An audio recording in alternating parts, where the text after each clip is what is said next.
आपण पाहत आहात संविधानमुख नाईक डिजिटल न्यूज. अन्याय अत्याचार विरोधात लढणारा बुलंद आवाज म्हणजेच संविधानमुख नाईक डिजिटल न्यूज. जय भीम.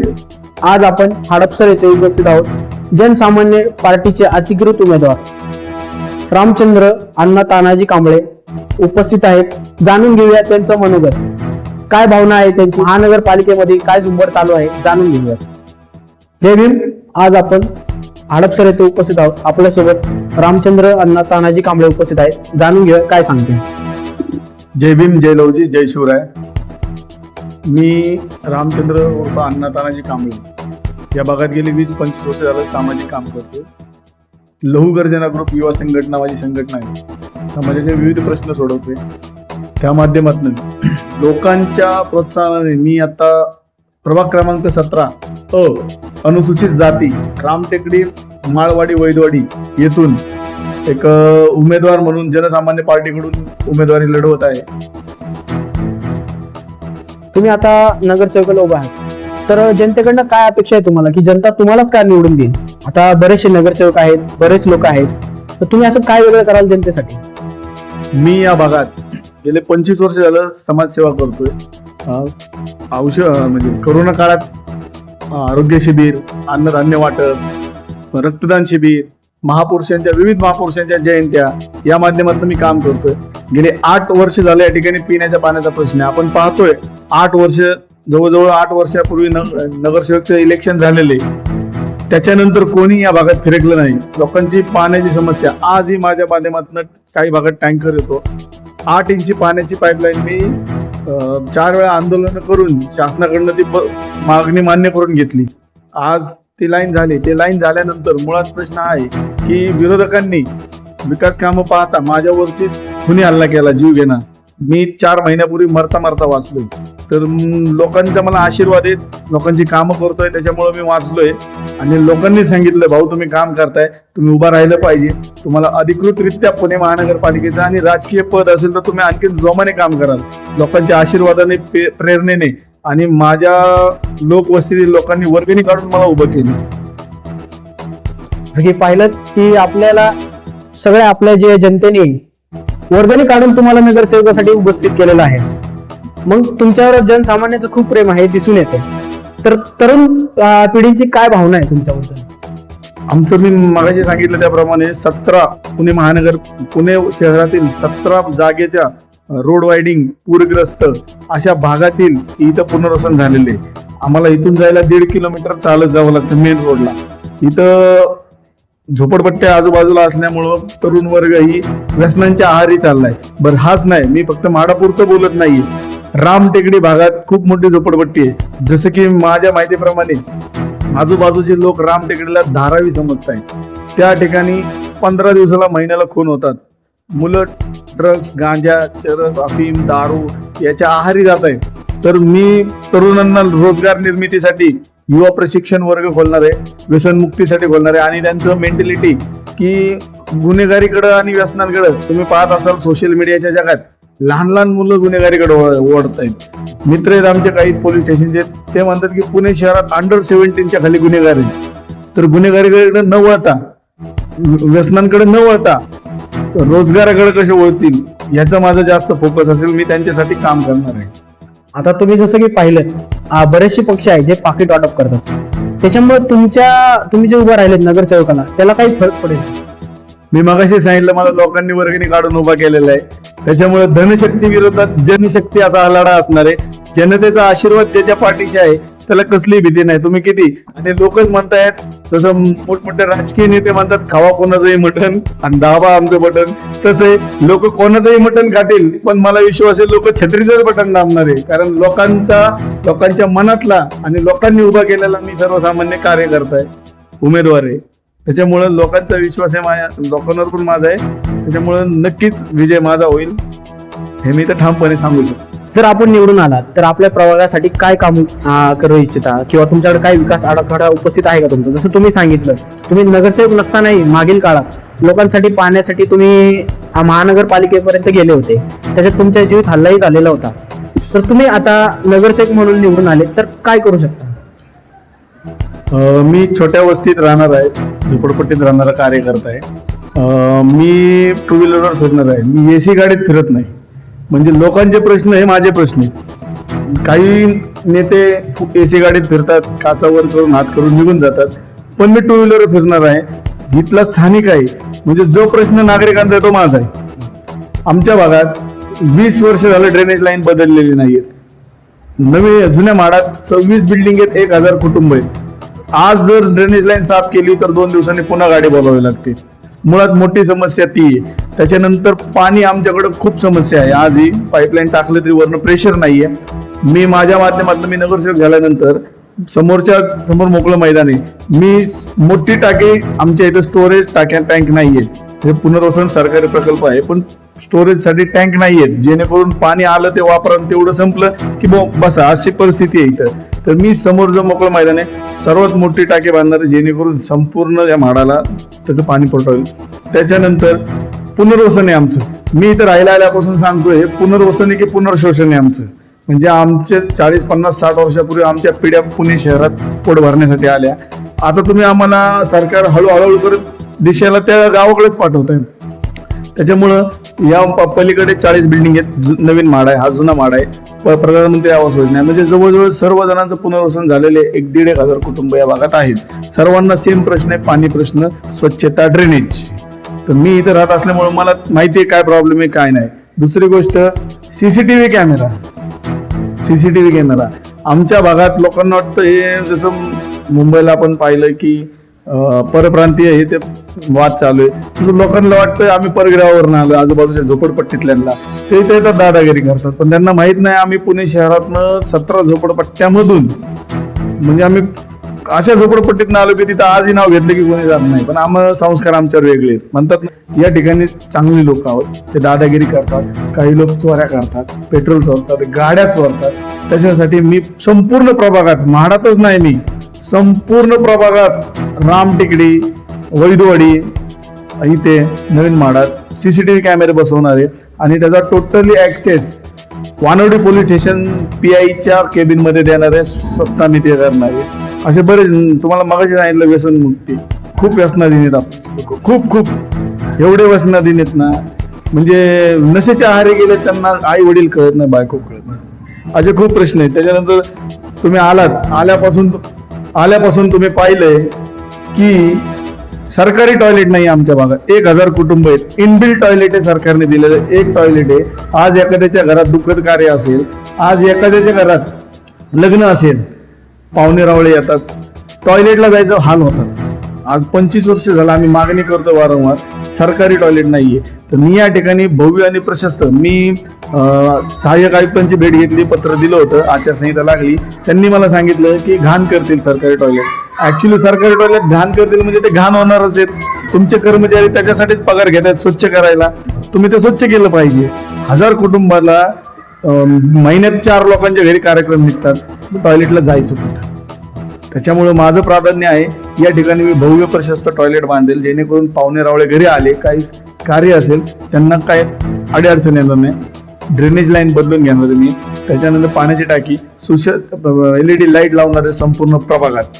आणि ज्येष्ठ नागरिकांसाठी विरंगुळा केंद्र, लहान मुलांसाठी बाल उद्यान आणि तरुणांसाठी ओपन जिम या ठिकाणी मी माझ्या माध्यमातून निवडून आल्यानंतर करणार आहे. अशी माझ्याकडं पूर्ण विकास आराखडा तयार आहे. मी मगाशी सांगितलं, मी AC गाडीत फिरणार नाहीये, मी टू व्हीलरवर फिरतो.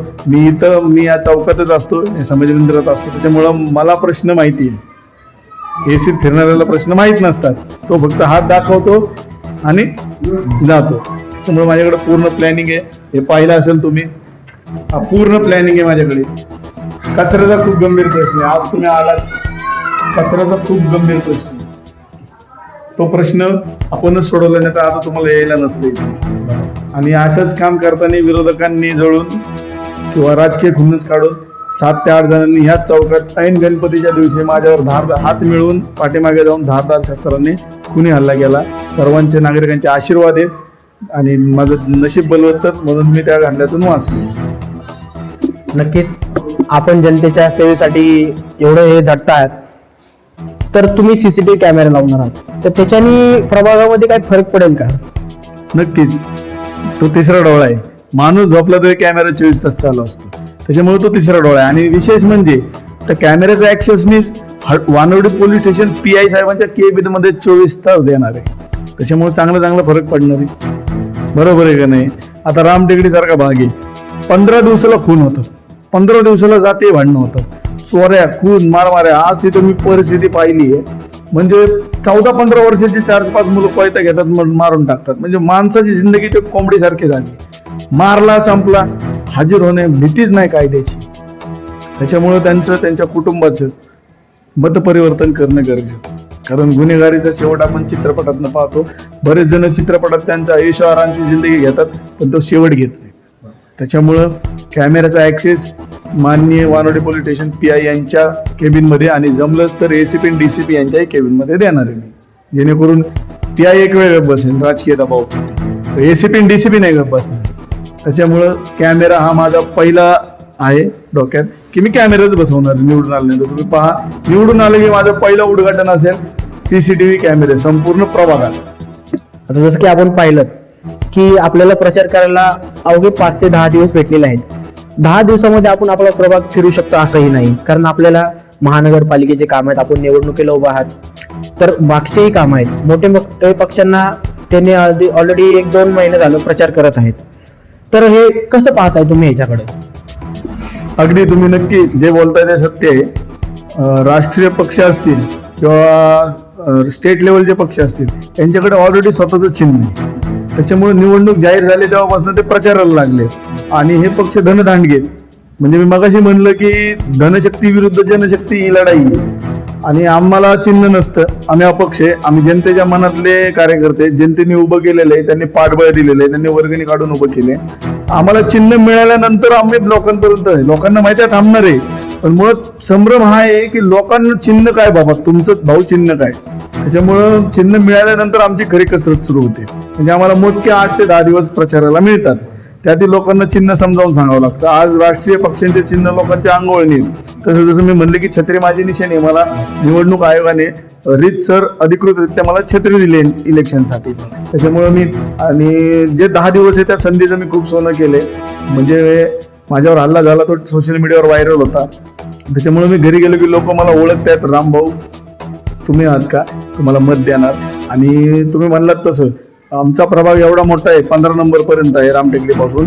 80,986 आमचे मतदार आहेत माळवाडी रामटेकडी.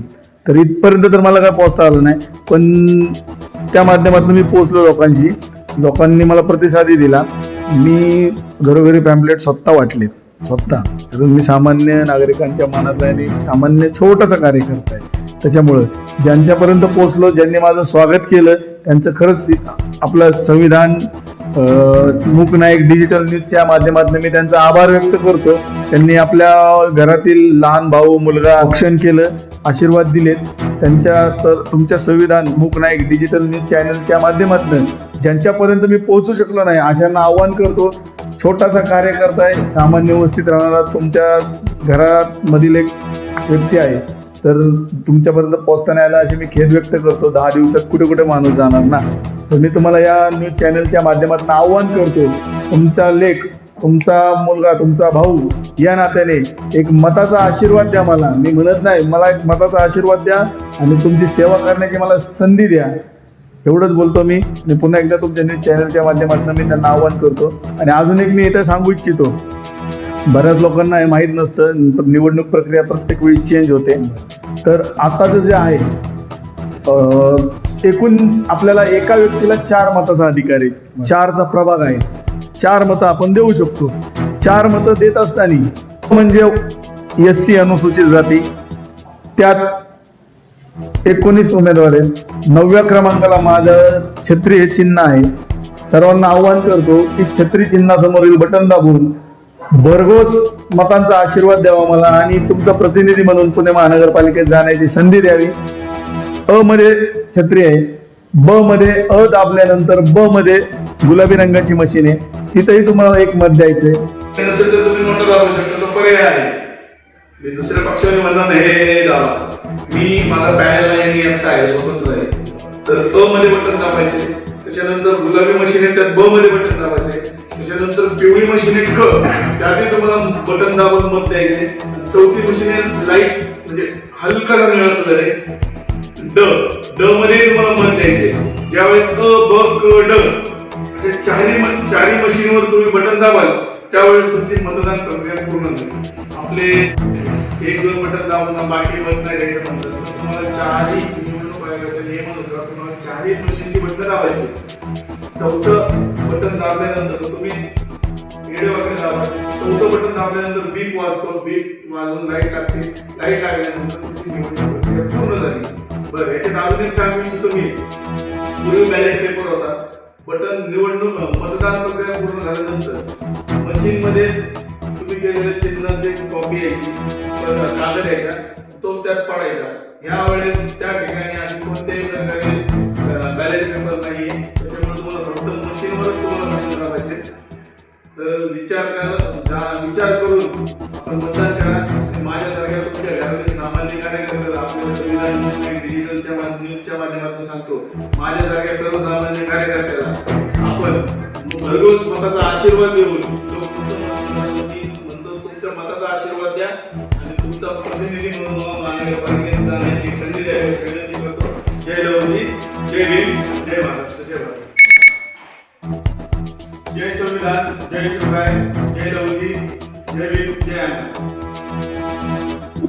पाहिलं आपण येणाऱ्या 15 तारखेला नगरसेवकाचं इलेक्शन आहे व त्या दिवशी लोक वोटिंग करायला जाणार आहेत. आपल्यासोबत आता रामचंद्र अण्णा तानाजी कांबळे होते, त्यांनी त्यांचं मत व्यक्त केलेलं आहे. आपल्या प्रभागातले रामचंद्र भाऊ कांबळे नगरसेवकासाठी निवडणुकीला फॉर्म भरलेला आहे आणि यावर्षी उमेदवारीला उभे आहेत. तर काय सांगाल की त्यांनी आपल्या प्रभागासाठी काय काम केलेलं आहे?